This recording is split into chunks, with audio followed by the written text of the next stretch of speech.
اللہ کے پیارے پیغمبر حضرت سیدنا موسیٰ کلیم اللہ علی نبینا علیہ الصلاۃ والسلام ایک مرتبہ اللہ پاک کی بارگاہ میں عرض کرتے ہیں، پروردگار عالم میں تیرا کلیم ہوں، الہ العالمین میں تیرا موسیٰ ہوں، الہ العالمین میں تجھ سے باتیں کرتا ہوں۔ پروردگار عالم کیا کوئی تیرا ایسا بندہ ہے کل بروز محشر میرے ساتھ اس کا حشر ہو؟ تو اللہ تبارک و تعالی ارشاد فرماتا ہے کہ اے میرے پیارے موسیٰ، ہاں میرا ایک نیک بندہ ہے۔ حضرت موسیٰ علیہ الصلاۃ والسلام عرض کرتے ہیں، پروردگار عالم اس نیک بندے سے میں ملنا چاہتا ہوں، الہ العالمین اسے میں دنیا میں دیکھنا چاہتا ہوں، الہ العالمین اس سے میں باتیں کرنا چاہتا ہوں، پروردگار عالم اس کا پتہ بتا دے۔ تو اللہ تبارک و تعالی پتہ بتا دیتا ہے۔ حضرت سیدنا موسیٰ کلیم اللہ علی نبینا علیہ الصلاۃ والسلام اس پتے کے مطابق وہاں پر پہنچ جاتے ہیں۔ پہنچنے کے بعد اس نوجوان کو دیکھتے رہتے ہیں۔ وہ نوجوان صبح سے لے کر شام تک گوشت بیچتے رہتا ہے، گوشت فروش رہتا ہے۔ پیارے عزیزوں اور دوستوں، صبح سے لے کر شام تک دیکھنے کے بعد بھی وہ شخص ایک بھی کیا ہے نیکی کرتا ہوا نظر نہیں آتا ہے۔ جب شام کے وقت کیا ہے وہ نوجوان اپنا دکان بند کر کے اپنے گھر جاتے رہتا ہے، تو راستے میں حضرت سیدنا موسیٰ کلیم اللہ علی نبینا علیہ الصلاۃ والسلام کے مبارک چہرے کو دیکھتا ہے۔ دیکھنے کے بعد چونک جاتا ہے اور با ادب آ کر عرض کرتا ہے، حضور آپ چہرے سے معلوم ہوتے ہیں کہ آپ اللہ کے برگزیدہ بندے معلوم ہوتے ہیں۔ آپ کی بارگاہ میں گزارش ہے، حضور آپ میرے گھر تشریف لائیے، آج میں آپ کی دعوت کرنا چاہتا ہوں۔ حضرت سیدنا موسیٰ کلیم اللہ علی نبینا علیہ الصلاۃ والسلام دل میں سوچتے ہیں کہ یہ شخص صبح سے لے کر شام تک کوئی بھی نیکی نہیں کیا ہے، شاید گھر میں جا کر کوئی نیک کام کرتا ہوگا جس کی وجہ سے اللہ تبارک و تعالی میرے ساتھ کیا ہے اس کا حشر فرمانے کا ارادہ فرمایا ہے۔ پیارے عزیزوں اور دوستوں، یہ سوچنے کے بعد اس نوجوان کو حضرت موسیٰ کلیم اللہ علی نبینا علیہ الصلاۃ والسلام فرماتے ہیں کہ اے نوجوان چل آج کیا ہے میں تیرے گھر آتا ہوں۔ دونوں مل کر کیا ہے گھر جاتے ہیں۔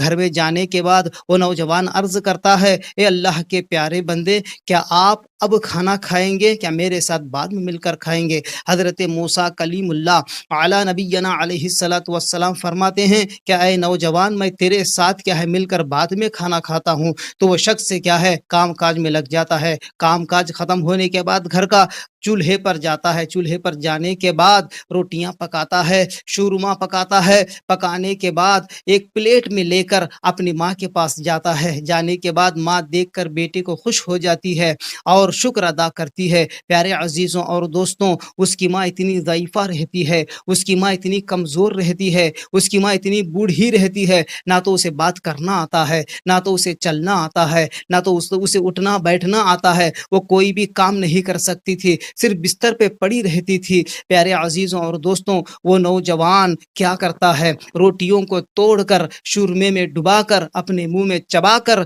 اپنی ماں کو کھلاتا ہے۔ جب وہ کھانے کے بعد پیٹ بھر کر کھانے کے بعد اپنے کمزور ہاتھوں کو لے کر اپنے کانپتی ہوئی آواز کو لے کر اللہ تبارک و تعالیٰ کی بارگاہ میں دعا کرتی ہے، اے پروردگار عالم میرا بیٹا مجھ سے بہت محبت کرتا ہے، میری بہت خدمت کرتا ہے، پروردگار عالم میرے بیٹے سے میں خوش ہوں، الہ العالمین تو بھی میرے بیٹے سے خوش ہو جا، الہ العالمین میرے بیٹے کو میں معاف کر دی، پروردگار عالم تو بھی میرے بیٹے کو معاف عطا فرما، میرے بیٹے سے میں محبت کرتی ہوں، اے پروردگار عالم تو بھی میرے بیٹے سے محبت فرما، اور پروردگار عالم میرے بیٹے کو اتنا بڑا بنا دے، میرے بیٹے کو اتنا نیک بنا دے، میرے بیٹے کو اتنا بلند رتبہ عطا فرما دے، اتنا بلند رتبہ عطا فرما دے، کل بروز محشر میرے پیارے موسیٰ، میرے پیارے نبی، میرے پیارے موسیٰ پیغمبر اعلیٰ نبینا علیہ الصلاۃ والسلام کے ساتھ اس کا حشر فرمانا۔ برادران ملت اسلامیہ، اس سے کیا معلوم ہوتا ہے؟ بندہ جب ماں کی خدمت کرتا ہے دل و جان کے ساتھ، جب ماں کی دعا لگ جاتی ہے، وقت کے نبی کے ساتھ اس کا حشر ہوتا ہے، اور جس شخص کا حشر نبیوں کے ساتھ ہو وہ ضرور جنت میں جاتا ہے۔ ضروری ہے کہ ہم اپنی ماں باپ کی دعائیں لیں، ان کا کہا مانیں، وہ جو بھی ڈانٹے کبھی بھی کچھ بولے تو خاموشی کے ساتھ پیار و محبت کے ساتھ ان کے ساتھ پیش آئے۔ جس طرح سے انہوں نے ہمیں بچپن میں پالا ہے، بڑھاپے میں بھی ہم کیا ہے ان کو اسی طرح سے پالنا ہے۔ جس طرح سے انہیں ہمیں کھلایا ہے پلایا ہے، اسی طرح سے اپنے ماں باپ کو کھلانا اور پلانا چاہیے، ان سے محبت کرنا چاہیے۔ اللہ پاک ہمیں اپنے والدین کی خدمت کرنے کی توفیق عطا فرمائے۔ السلام علیکم ورحمۃ اللہ وبرکاتہ۔